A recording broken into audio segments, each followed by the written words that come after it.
Thank you, Mark. Hi, friends. Yeah, it's good to be with you today. Welcome. Just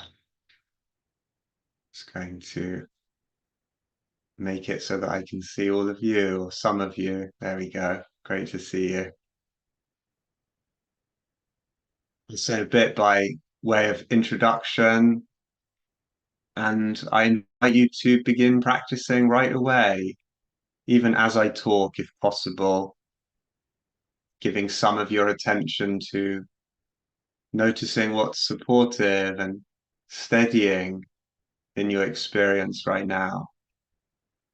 Sensations of the ground or the breath, hands or the back of the neck, the space around you, and the sounds that arise within it. Some pleasant image you can see with the eyes or in the mind. I invite you to just begin noticing something supportive and steadying in the field of your being and resting here, having some contact with this region of support, whatever it may be today, and as best you can. And returning here time and again, letting my words meet you there. You may know that at the moment in our calendar, we're in a period known as the 3 weeks, or the Bein HaMetzarim in Hebrew. It began on Tuesday with the fast day of Shiva Asar Tammuz, the 17th day of Tammuz, and it runs for the next 2.5 weeks until the fast day of Tisha B'Av, the 9th of Av. And in this 3 week period, we remember, commemorate tragedies that have befallen our people, primarily the destruction of the two temples in Jerusalem, 586 BCE and 70 CE.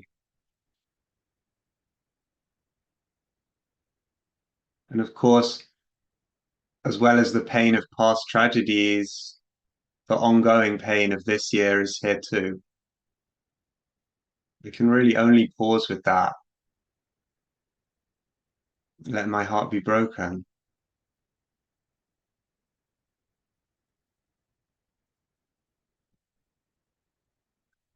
I want to share also that Bein HaMetzarim, the Hebrew term for this period of our calendar we're in now, literally means between the narrow places. It connects etymologically with tsar, which means narrow, Mitzrayim, Egypt, the place of our constriction, Sarah, suffering. There's an invitation in this period of time that we've just entered to notice our narrowness, our tightness, our constriction, which includes our pain and sorrow emotionally, to be sure. And also in a literal, physical, immediate way, the ways in which we are clenched, a kind of gripping in the muscles, maybe in the face, clenching, or in the belly, a tightness.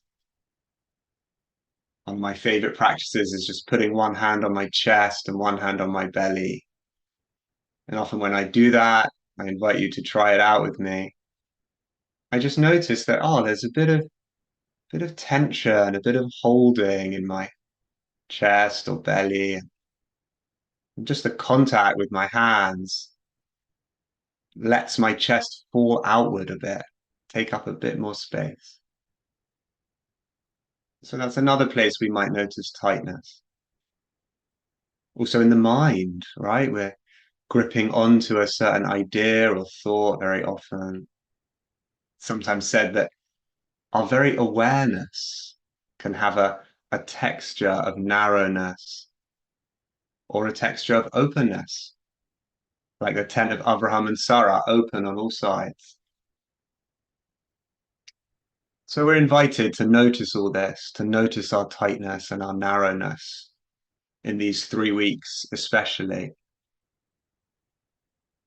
And you may wonder quite reasonably, why on earth would we want to do that? You know, wouldn't we just prefer to be blissfully unaware of the constriction? Yes, perhaps we would prefer that if that were an option. But as you may know, the unawareness is not blissful. It is trapped in the grooves of our habits and automatic reactions. And so, given that, we practice noticing our tightness because sometimes the best that we can do is simply not to make it any worse. Sometimes we can't force it to be a time of joy when it's a time of sorrow. We can't force it to be Sukkot when it's the 3 weeks. What I'm saying and where we are in the calendar, it might align with how you're feeling in this moment. It might not, in which case you can just let it sit here for later. Because for all of us, I'm sure we know this, the tightness comes and goes. And when it is here, when we're between the narrow places, sometimes the most we can do is not to make it worse. It's just to acknowledge, hey, this is what it's like right now, to allow it into awareness, to let it be here.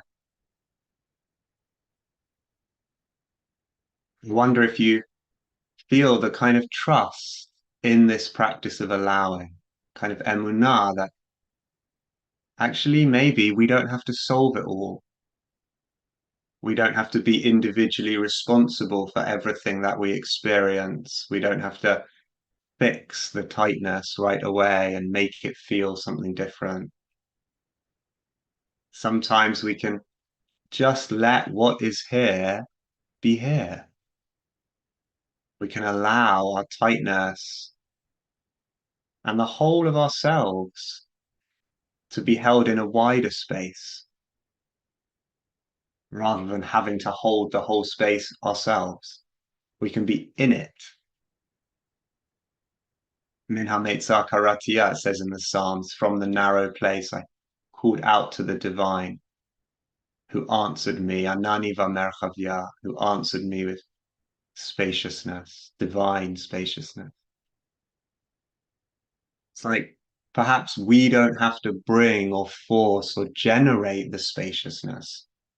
It will come as divine response in its own time. In the meanwhile, we can just practice and taste the relief of acknowledgement. This is what's here right now. Some constriction, some tightness, some narrowness. Zot, this. Another name for the divine in Jewish mysticism. One of my favorites, in fact, right? Just Zot, this. This is what's here. So I invite you into practice with me. We can explore this some more experientially. Perhaps adjusting the posture, somewhat stable, somewhat dignified, somewhat at ease.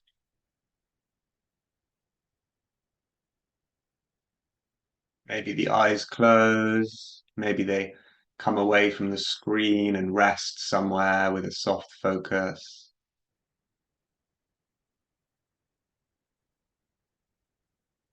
And I invite you to begin by giving some more attention to a region of support, some place in your present moment experience which is relatively available, neutral or pleasant. Could be one of the options I mentioned before. Breath, hands, feet, sound.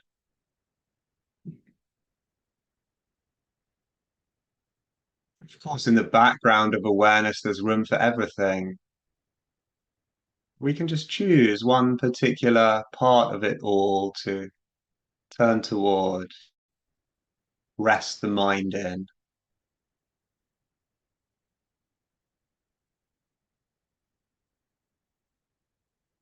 Just this for now. This breath, this region of sensation. Doesn't matter too much what you choose, but it can be helpful to choose something.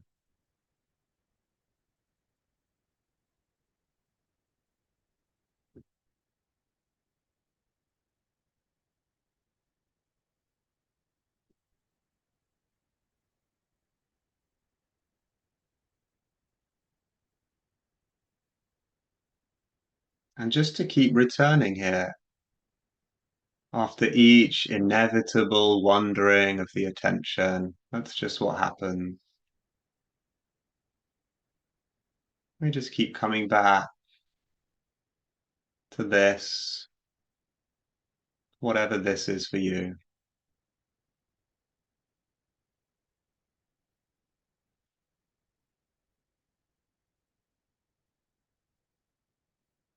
Observing and allowing whatever it is that you're observing.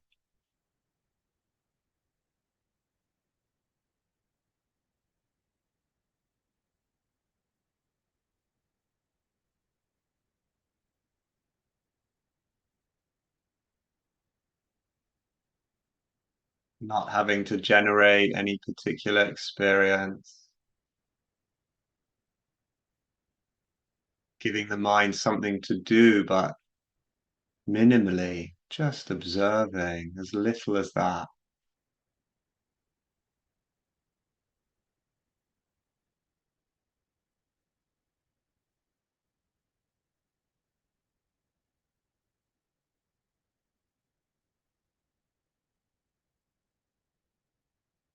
Not having to do anything with what arises, just watching it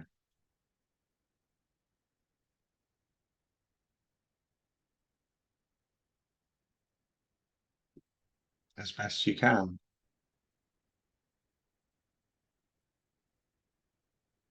And if that hand on the chest or hand on the belly or both supports you in presence, then adding that in too.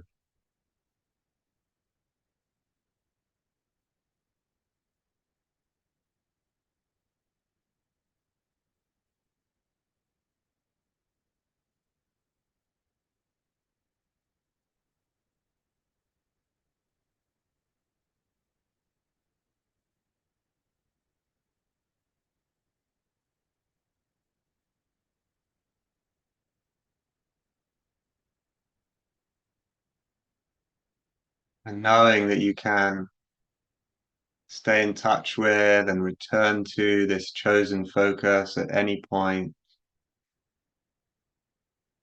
Perhaps you might now become interested in noticing any place, any region of tightness, narrowness, constriction in the muscles or the mind,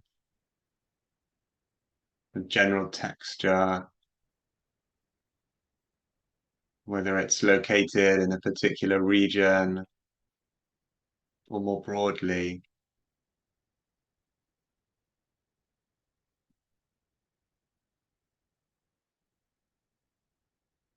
Sometimes helpful to just lightly scan the attention from the top of the head down the body and just notice, oh, yeah, maybe the jaw a bit tighter, or the chest, or the shoulder, the belly, or the legs.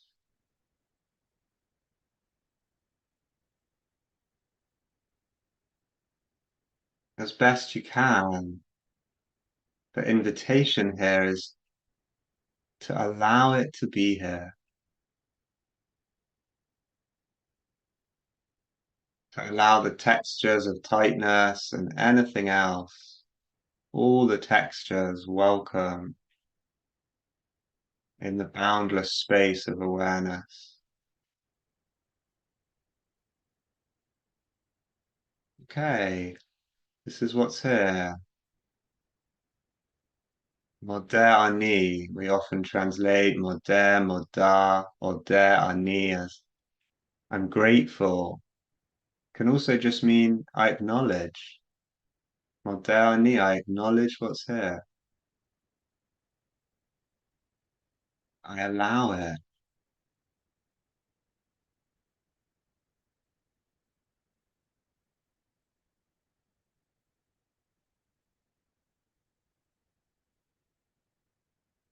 Sometimes it helps me just to periodically repeat the word allowing,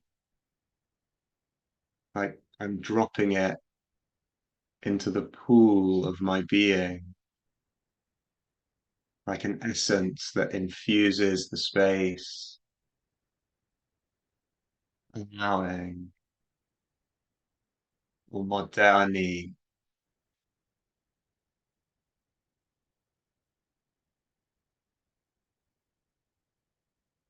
Perhaps you offer this especially to any region that's a bit narrow. I'm not trying to make you different right now.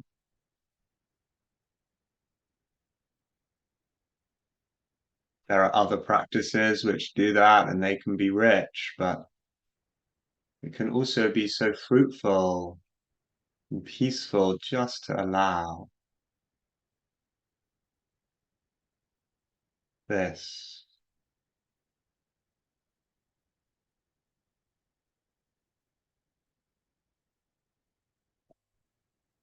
Perhaps you're offering the allowing to a certain region of your experience where you notice some constriction. Perhaps it's broader, it's just the whole thing allowed. Even before I describe it completely, put it into words, map the whole thing, I can just allow. Moderni.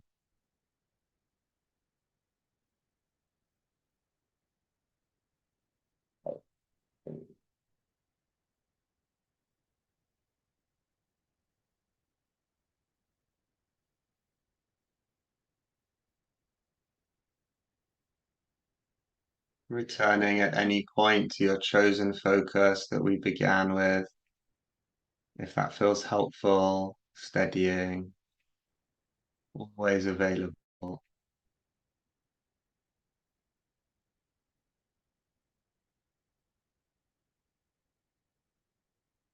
allowing all the textures of experience, all the textures of this moment allowed to be here. The softer ones and the sharper ones, cooler and warmer, narrower and broader, easier and more challenging. We can offer the practice of allowing to any and all of the diverse textures of our experience.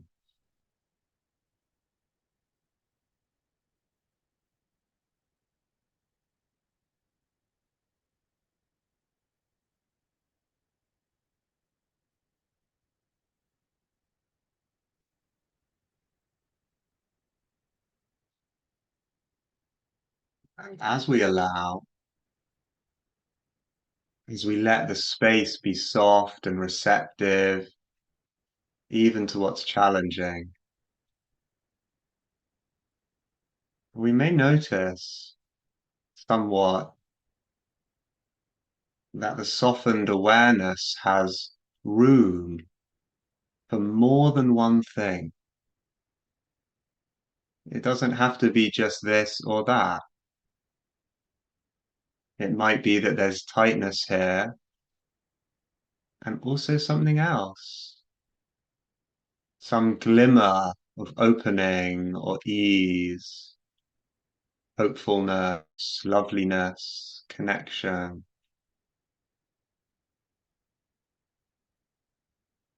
The Talmud says, make your heart a heart of many rooms. We can be grounded in our chosen focus, oriented by it. And at the same time, we can acknowledge and allow any multiplicity, diversity, plurality that's here. It may be more than one thing right here, right now.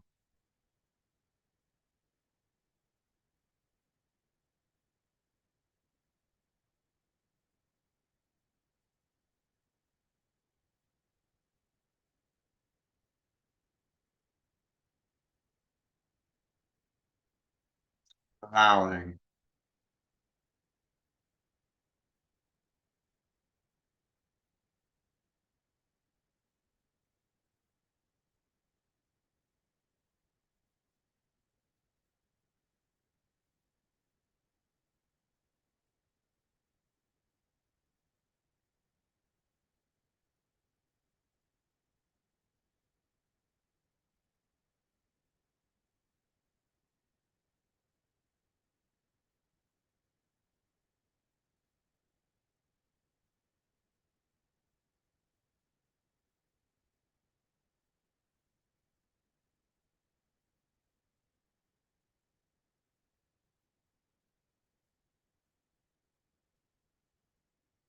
As we come toward the end of the practice, I'd like to offer a poem which speaks to this. And perhaps you can allow the words of the poem to just fall into your space, allowing them to. It's called Adrift by Mark Nepo.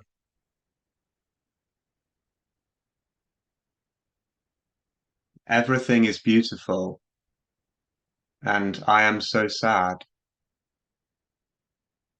This is how the heart makes a duet of wonder and grief.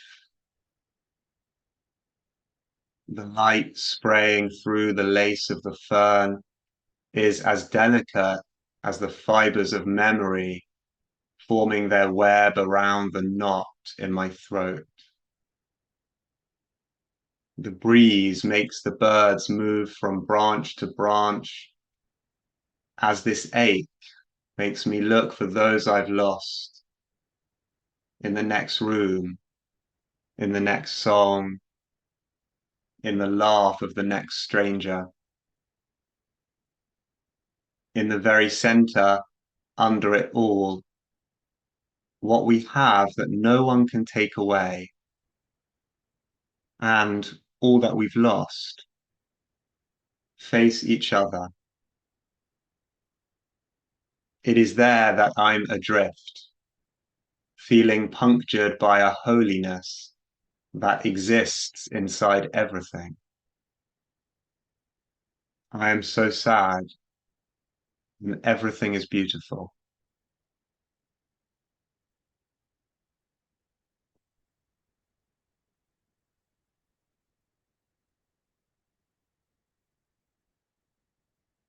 Thank you, friends. Thank you, Zac. Thanks so much, as always, for this beautiful practice and teaching. And friends, let's seal it as we do each day. If you're in mourning, observing a yard site, if it's your custom to join in the mourner's Kaddish, you're invited to do so. If you're not reciting Kaddish, please stay present. For those who are, offer your compassionate support. And you can put the name or names of those you're honoring today in the chat now or after we recite Kaddish. Thanks to Harry Gilboa for sharing the words on the screen. And if you're reciting the Kaddish, please join me by rising in body or in spirit, and you can unmute at this time. Yit Gadal, Yit Kadash, Shemei Rabbah. Yama Divrach Ke V'Yamlich Malchut Ke V'Yekon V'Mechon Uvchaye Dechal Beit Yisrael Ba'agalah V'Bizman Kariv V'Imru Amen. Hey Shmei Rabba Mevarach V'Olam V'Olam V'Bayah Yitbarach V'Yishtabach V'Yitpa'ar V'Yitramam V'Yitnaseh V'Yitadar V'Yitaleh V'Yithalal Shemei Tekudsha B'Yifu La'ela Min Kol Birchata V'Shirata Tush B'Chata V'Nechemata Ta'amiran Ba'alma Imru Amen. Hey Shlama Rabba Min Shemaya Chaim Aleinu V'Yalkol Yisrael V'Imru Amen. Yaseh Shalom B'Mramav Yaseh Shalom Aleinu V'Yalkol Yisrael V'Yalkol Yoshvei Tevel V'Imru Amen. Amen. Thanks so much, friends, for being with us today. And if you're leaving us now, just a reminder that we'll be led tomorrow for the opportunity on Friday to sit together into Shabbat. Be led by Roland Blackman of Hamakom in the UK. So please join us then or sometime soon. You are welcome, as always, to take the next 15 minutes to continue to sit with us if you like in silence. You can turn off the volume on your computer or phone or device and use the opportunity to continue to sit, or you can join us for some conversation about today's teaching and practice, or share reflections on your experience with the practice today in the chat. If you'd like to ask a question for Zac, please put it in the chat and preface it by writing a question in all caps, and I'll keep an eye out for those. And thank you so much. So Zac, let's bring you in. Thank you so much, Zac. Really, every time, just so beautiful.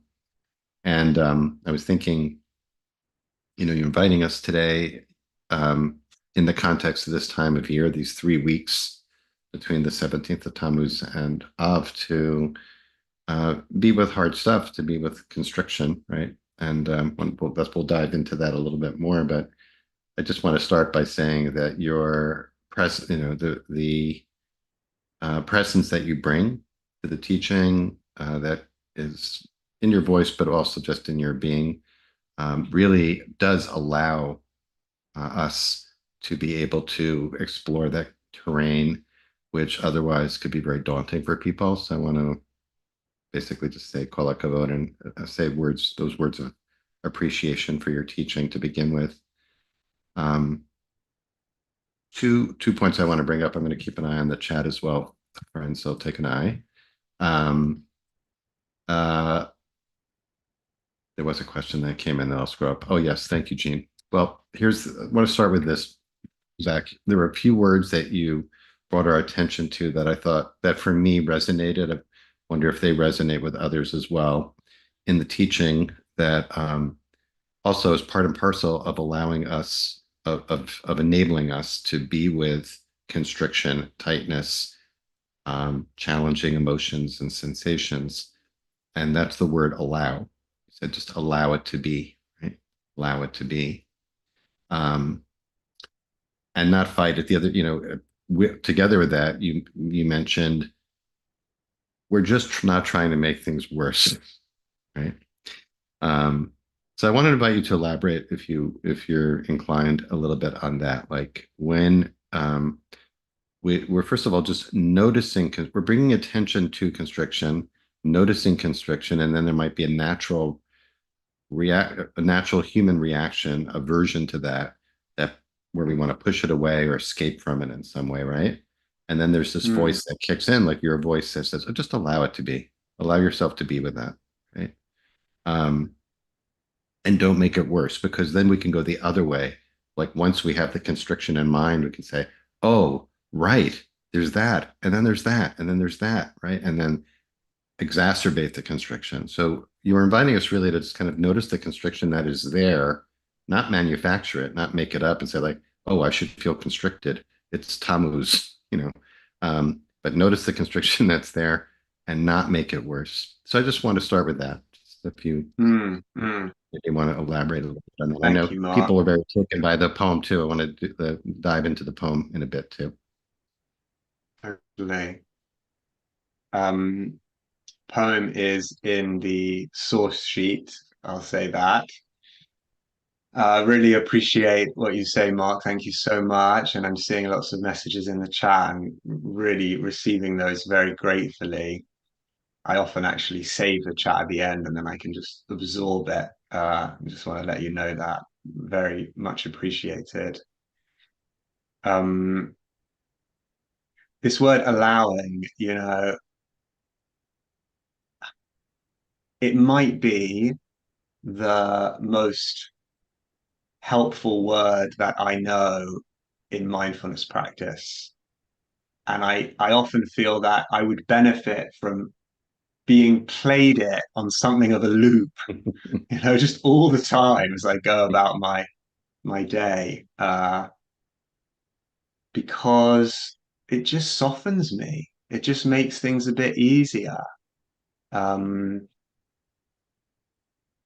there are so many ways. I don't know exactly where they come from, if they're cultural or deeper seated than that in our biology or something, but there are so many ways in which we, I think, certainly I can talk for myself, I feel like we have to manage our experience the whole time, that I'm somehow responsible for a lot of what happens around me, but even more so for what happens inside of me. Somehow because it's popping up inside my head, it must be my responsibility. Although if we stop and think about it, we don't really choose what pops up inside our head or body most of the time. And so this word and spirit of allowing seems to just gently, but in quite a penetrating way, unbind some of that compulsion to be constantly managing, right? And it at times can be really overt, like I'm really trying to get rid of this feeling of constriction. I'm forcing it away. And at times it's subtler. It's just, I'm just feeling like I need to constantly be explaining to myself what's going on, constantly narrating, understanding the changing flux of things. And when I whisper allowing, it's like, oh, maybe not. Maybe not every moment of experience is a task.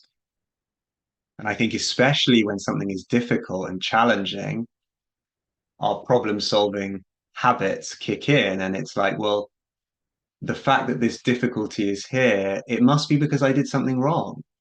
And there must be something I can do about it.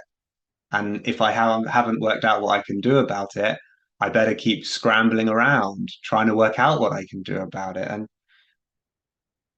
I don't know, I'm sure sometimes there is something we can do about it. I definitely don't want to rule out solving problems. It's incredibly valuable, but I want to solve the problems from a place of wisdom.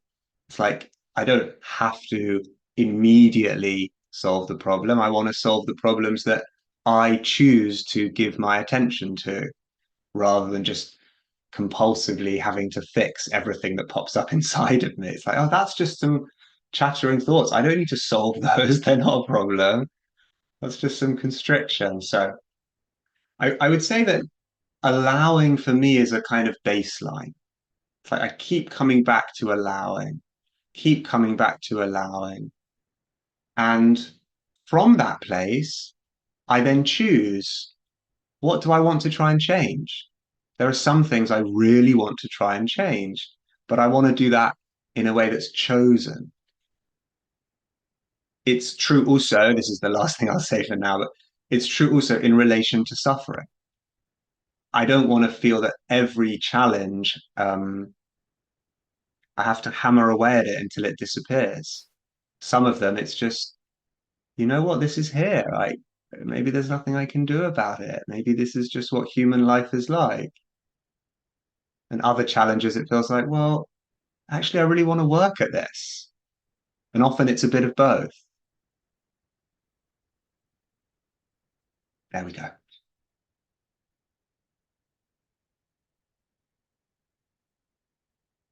think you are on mute, dear Mark. Oh, it was a truck that went by. So I forgot about that. Thank you. It was just beautiful, Jack. Tamati. You use words that were almost verbatim that we use frequently at IJS in our programs in situations where people are sharing in small groups, to the effect, quoting Parker Palmer, that we don't engage in fixing, advising, or correcting. And so seems to me there's a spiritual principle at work there that you're describing, that allowing, not jumping to fixing, not jumping to action, but just being with. And this is going to segue into the word zot and the place and the role that that plays in this practice too. That maybe we've said this before. Like for me, I think about that as kind of that Shabbat mode of being, which is paired with the other mode of doing, of action. And Shabbat represents exactly the pause that you're describing before jumping into action, that allows for the clarity for some wisdom to arise that will inform the action. So I really appreciate that. So Zot, I want to invite you to elaborate a little bit on that too. So it's come up periodically on these sets. In Jewish mysticism, the word Zot, which means this, is actually a name of God, which is incredible. It's associated with the Shekhinah, the feminine aspect of the divine, or Malchut, the most imminent aspect of the divine, and maybe my favorite name of God. Certainly perfect for mindfulness practice. So maybe you can, I don't know, that's what I'll say about it. I don't know if you want to elaborate on that. But it seems to me like there was a question about, like, when we notice exactly what you're just talked about, notice the pain or suffering, and the mind goes into the fixing and addressing mode. How do we deal with that? And allowing is one word that maybe is a reminder to say, like, well, just allow it to be for a minute. You don't have to rescue at the moment. And Zot is, oh, this is, like I think you said, this is how it is. This is how it is. Mm, mm, mm.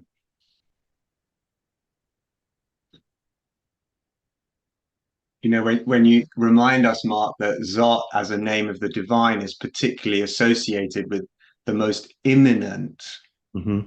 emanation, most imminent form of God, imminent in the sense of like down here, right? We're up close. Here and I now. think that really helps me to understand why I find that name so powerful. Mm-hmm. Intimacy of it. Mm-hmm. It's like so often in a variety of different ways, I have the feeling, I think many of us do, that like it would all be okay if I could just get over there. And often it's quite a little thing. It's like, hey, I don't need to be the most powerful, whatever person in the world, but I just need that. I just need to go from here to over there. Um, it is feminine. Someone just put in the chat. Yeah, Yes. absolutely. Right. Right. It's Mm-hmm. the feminine Yes. of this. I think that's very important, actually. Um, and so there's a kind of allowing, I think, woven into the thisness that, like, even before you're on the other side of whatever line you have in your head, right? Of like, I just need to get from here to there, even beforehand, even here, in all the schmutz and the uncertainty and the complexity, God is here. Mm-hmm.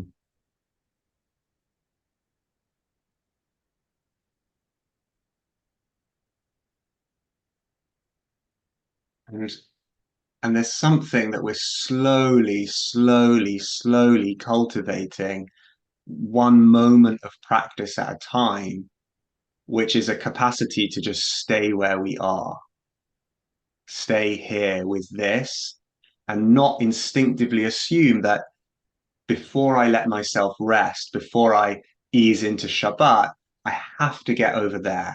Even if over there is just a little bit further away in my mind, right? Hmm. More and more deeply, we rest here where we are. We find Shabbat, we find divinity in the midst of it all. And then there's a kind of peace and clarity from which we act. So our actions are coming from a place of peace, not from a place of compulsion. Have to get there. It's like, I really want to get there. It really feels important to go over there, to change this. But also, right now, this is where I am, and I can be here. I can acknowledge it. Yeah. I can even open to the possibility that whether I see how or not, there might be some holiness here too. Yeah.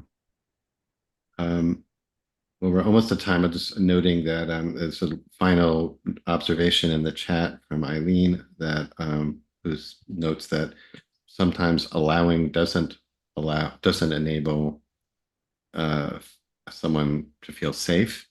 I'm wondering whether, just to leave it here, that Zot offers some a possibility of feeling the support of the presence of God, the presence of the divine in that place of vulnerability. Yesterday, Jordan Ben Appel offered a beautiful teaching about when the walls fall in, and we are, the walls that we think are going to protect us fall down, a la the 17th of Tammuz, and we are in a place of vulnerability that's possible to access a sense of safety that enables us to be in that place of vulnerability. And I think what you offered today, Zac, by providing this compassionate container that enables us to be in a place of vulnerability, which is so precious, so human, and so sacred. I want to thank you for that. And please do save the chat and take in the gratitude and appreciation of everyone here. Always a pleasure to be with you. Thank you, Mark. Thank you, Uh, everybody. Thanks to Harry. Thanks to all of you for being here, as always. And hope to see you tomorrow to sit into Shabbat together with Roland Blackman, everyone. Okay. Many blessings. Be safe and well.